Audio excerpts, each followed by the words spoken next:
Hey, Nate Miller here. I hope you're having a fantastic day. Sorry I'm a little late. I had a little technical issue, so I apologize for that.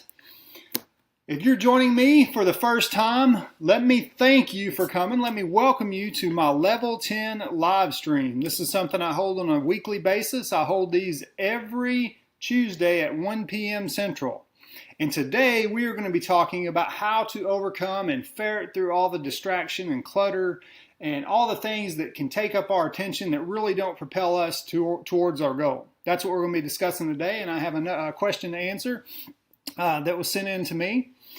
This is live and interactive, so if while I'm talking, if something comes up and you think, what about this, what about that, or it leads you to ask a question or have a question, put that in the comments section. I'm going to read through the comments section here in a little bit, as we go periodically, and I will be able to answer any questions that you have. So thank you for taking the time to enjoy this and come to this live stream today. I truly appreciate it. If this is your first time, let me tell you a little bit about myself. My name is Nate Miller. I am a professional speaker and best-selling author. I'm a former hospital chief executive officer. I was the youngest CEO for a Fortune 500 company in their history. I became a hospital CEO in my 20s, had several very successful hospitals. From there, I moved into the consulting business and started off in healthcare consulting, moved into other industries. And what I started to learn is that I really needed to focus on leadership, because the organizations that I visited, a lot of times they were in a turnaround situation. They were really struggling. And so I noticed a common theme, that the thing that was missing from all these organizations was inspirational leaders. So I made it my mission to help the world by helping individuals become inspirational leaders. And I think right now more than ever, the world needs inspirational leaders. So I co-authored the book, The Secret to Winning Big, hit 5 bestseller lists. I co-authored that with Brian Tracy. And because of my cutting edge kind of way I look at leadership, I've been featured on ABC, NBC, Fox News, CNN, and CNBC. So there's a little bit about myself. You can kind of know where I'm coming from and my focus. And my goal is to kind of be the individual that I liked to listen to, that I liked to learn from when I was in a leadership position. And that was somebody that not only was entertaining and engaging, but gave me a lot of practical application, things that I could take and immediately implement to impact my job. Because sometimes, I've read books, listened to speakers, watched videos, taken courses where they're really engaging and entertaining and fun to do. But at the end of the day, when I left there and went back to my job, I really didn't have a lot that I could apply. It was a lot of theory or just fun and entertaining, but it wasn't a lot of tools that I could immediately impact my job with. So that's my goal, is to give you tools that will immediately impact your performance. So thank you for joining today. This is something that I like to do, whether you're watching this live right now or if you're watching it by replay. A lot of people watch it by replay. Just share in the comment section where you're watching this from. I'd like to do this every week. It's always entertaining to me to see all the people and where they're located. So I really enjoy that, getting to know you and understand you and kind of see where you're from. So please share, if you don't mind, where you're watching this from. The second thing that I'll ask you to do is, if you feel like this is something that some of your friends on your friends list would benefit from. A lot of people have to deal with distractions right now and how they focus on their agenda. Like and share this video. That way more people can see it and more people can take these tools and really impact their daily life. The third thing is, if you would like to win a signed copy, personalized copy of my best-selling book, The Secret to Winning Big, I'm giving away a free copy, free of charge. I cover the shipping and everything. I will pick one person at random.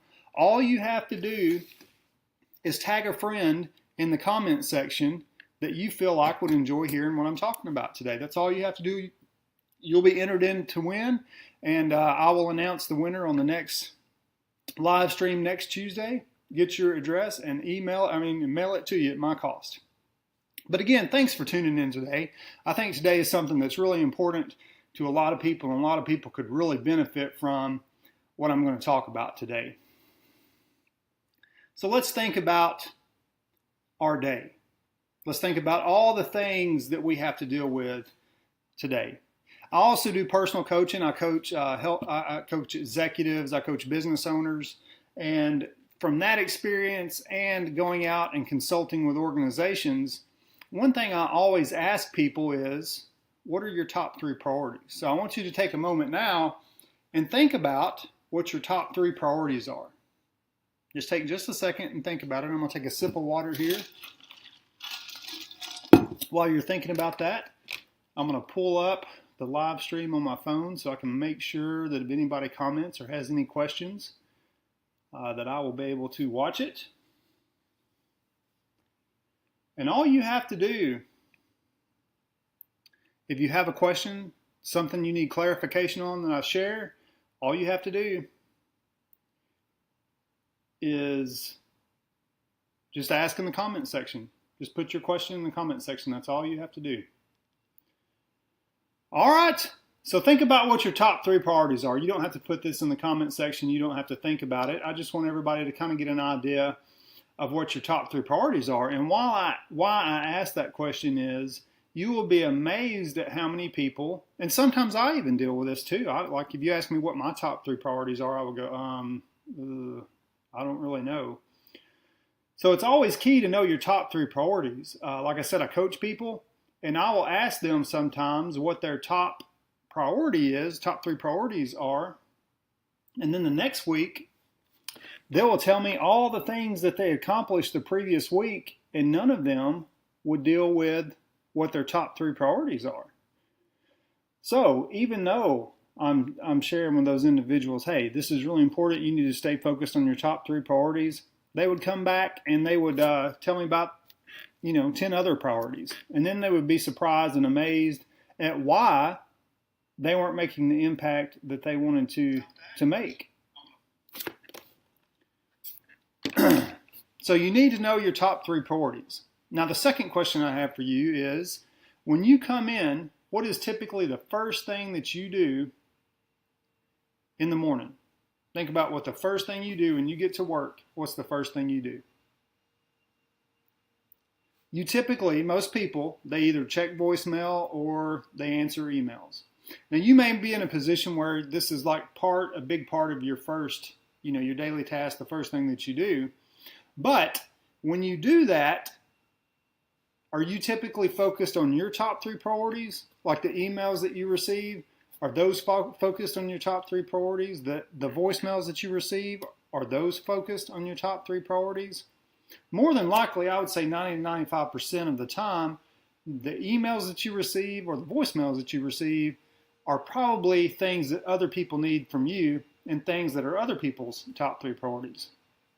And I share this because we all deal with what I like to call infobesity. And this is just where we're inundated with so much information, inundated with so many distractions, that we have all these things to ferret through. And if we don't have clarity on what our top 3 priorities are, we will just get lost in this minutia of information. And we will get focused on other people's priorities, and we'll never get to our priorities. So my challenge to you is, 1, do you know your top 3 priorities? And 2, are you focused on those throughout the day? There will be distractions. There'll be things that you have to deal with. Your boss will call you. Customers will call you. But you always need to get back to your top 3 priorities, because if we don't know our top 3 priorities, we're going to go off on rabbit trails and things that aren't going to get the big bang for the buck that we want. We're going to go off and spend a lot of time on things that don't provide us the biggest return. Remember Pareto principle. 80% of your results come from the top 20% of things that you do. So if you flip that and you spend 80% of your time on your top 3 priorities and you know what those are, imagine the results that you're going to get. Okay, so back to how you start your workday. The first thing that I will say is, if there's a way possible, take the first hour of your day and focus on your top 3 priorities. Prioritize those top 3, pick your top priority for the day, and focus on that one thing for the first hour before you check voicemail, before you check email, before you do anything else. Because research indicates that the beginning of your day is going to be your most productive time. Out of all the time that you spend in a work day, your first hour to two, you're going to reap the biggest results from time spent. So if you come in and you immediately get on the hamster wheel of answering email and dealing with other people's problems, answering voicemails and dealing with other people's problems, I'm sorry, sometimes I get excited and I talk too fast, answering other people's problems, your priorities are going to go to the wayside, and you're going to spend your most productive time, the time when your mind is the sharpest, the time that when you have the ability to impact your day the most, on other people's priorities. So try to spend your first hour. If you can't do an hour, just try to spend the first 30 minutes. Do what you can with what your job allows you. If you have a boss, ask your boss to say, hey, I'm going to spend my first hour of the day focused on my task, and then I'll answer email, and then I'll answer voicemail, and go forward. So use that strategy. The second thing that I challenge you to do is try to have some periods of uninterrupted time. I've talked about this before, but research indicates that when we are working on a project, working on a task, and we get a text that we answer, we get an email that we answer, we get a phone call that we answer, it takes us 20 minutes to get back to the level of productivity we were at before we were interrupted. So try to create some uninterrupted time.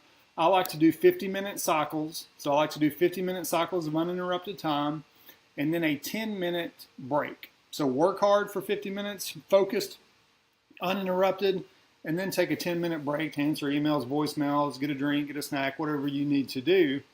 But try to do that, incorporate that in your day. Again, I know not everybody has the opportunity to do that, but maybe you could do one of those in a day's time. Maybe you ask your boss, ask your supervisor, hey, can I get an hour away or 50 minutes away of uninterrupted time? If an emergency happens, somebody can come get me, but I'm not going to answer my phone, I'm not going to answer emails, I'm not going to answer texts, and I'm just going to focus on my task. Get the go-ahead from your boss to do that, and then implement that. And the reason why people really struggle with this, and if you think about all the distractions that we have in a day, because not only do we have phone calls, voicemails, text messages, emails, we also get social media alerts. And it has created what's called FOMO, or FOMO, which is the fear of missing out. So we feel like if we're not, constantly connected to our phone, if we're not constantly connected to our emails, we feel like we're going to miss this huge breaking opportunity or this huge thing that everybody else is going to get to, participate in and enjoy, and we're going to be stuck here focused on our little project. And that causes us to constantly be checking our phone, constantly be checking our email. Most of us work at a computer where when we get an email, it dings, and it's like kind of the Pavlovian response. We have to open it up and see who it's from. So, that just contributes to the infobesity that I was talking about earlier. So try to have some uninterrupted time to really focus on your tasks. And always, always know your top 3 priorities. And when you get your top 3 priorities, you have to really commit to them and, really commit a plan to see those priorities through and to complete some action. Because if you don't develop a rock solid plan to do that, you're going to be working on somebody else's priorities and your performance is going to suffer. All right, that is just a little bit about how to deal with the distractions we have in our day. Now, I received a coaching question. Let me see, just check comments real quick here before we move on, make sure there's not been any comments or questions posted. At any time you have any comments, questions, feel free to share those in the comment section. I don't see any comments, so let's go on. All right, the question that I had, I'm going to summarize it, so I just have one question. But it was basically, how do I deal with my boss not noticing me. I feel like my boss doesn't understand the work that I do. My boss doesn't know what I do. They don't appreciate what I do. That's just kind of, I'm going to summarize the question for clarity. But that's the question that I received via email this week. And here's how you handle that issue. And sometimes there's lots of different reasons why that exists. Sometimes it's really true. Sometimes it's just a perception issue. I know that when I was a hospital CEO, my time, I was so distracted, so busy with all the things that I had to deal with.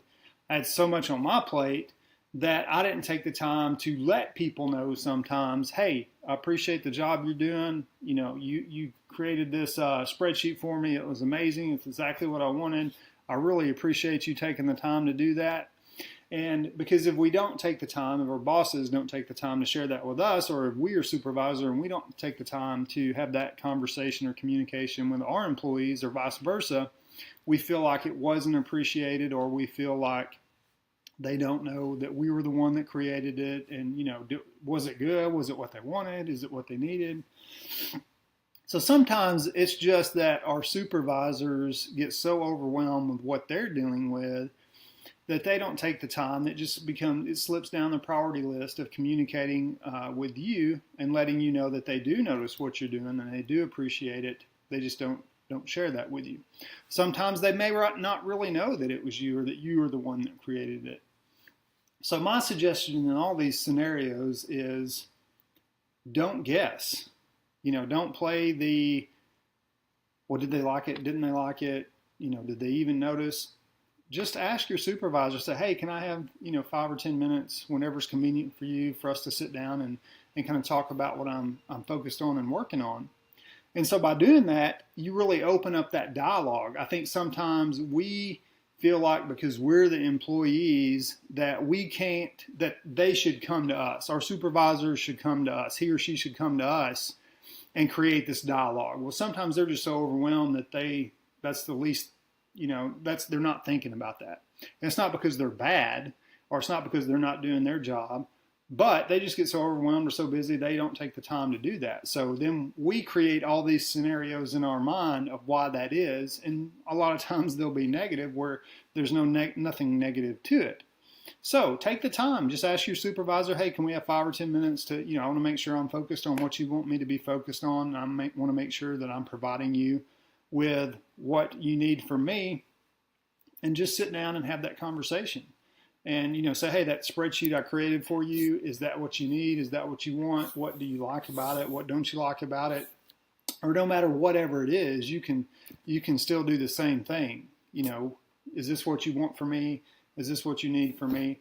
And just have those conversations. And sometimes you may have bosses that really don't notice you, don't appreciate you for what you do. And it's not just because they're overwhelmed. You might take the conversation if that's your scenario, but make sure before you go this route, then you can take it to the next step. And you can kind of share with your supervisor how that makes you feel. So it might be, an issue where you say, I created this spreadsheet for you. I didn't get any feedback. I don't know if you even know that I'm the one that created it, and it just makes me feel unimportant, or it makes me feel like I'm a person that doesn't even deserve the time to have the feedback or communication. Take it of how you feel, how it makes you feel. Don't be accusatory. Don't say, when you don't come talk to me, it makes me feel like. Don't go down that route. Don't be, don't get defensive. Don't be accusatory. Just share your side of the story. Don't interject what you think the reason is why that hasn't occurred. So just share how that makes you feel. They may say, oh my gosh, I'm so sorry. I had no idea that this is, me not providing you this feedback. I just thought you knew that it was what I wanted because I didn't come talk to you. It just boils down to communication. So the problem is when the communication doesn't exist, we take it to the negative, that we're not appreciated, not noticed. So just take the time. You as an employee have every right to ask your boss for 5 to 10 minutes. There's no issue with that. Shouldn't be anything wrong with that. So take the time to do that. So that is how to handle or deal with a supervisor that you feel like is ignoring you or doesn't understand what you do. All right, let me see if there's any other questions here. I'm not seeing any. All right, let me just wrap this up by thanking you for taking the time, whether you're watching this live right now or you're watching this on replay. Implement these implement these techniques and let me know how it goes for you. I love to hear feedback. If you put it on the comments under my videos, any posts that I have, I'm always, periodically checking out, my page here on Facebook. You can send me a messenger. You can email me at info at natemiller.com. I'm more than happy to help you out any way you can. If you found value in this, whether you're watching live or by replay, share that, like it and share it. I would greatly appreciate that. That helps me get my message out, helps me reach more people that I can help. So I'm here to help you. I appreciate your time, and I will see you next Tuesday. We'll do another round, and you can email me, you can comment here. Even if you're watching this by replay, you may think, well, I had a question about that. I always come back and check the comments on the replay. So if something I'm talking about now and you're watching it a week from now, comment on the video and I will loop back around. It sends me an alert. I'll loop back around and I'll have that dialogue with you. I'm more than happy to help you out any way that I possibly can. All right, listen, you have a great day. Thanks for tuning in, and I will see you next week.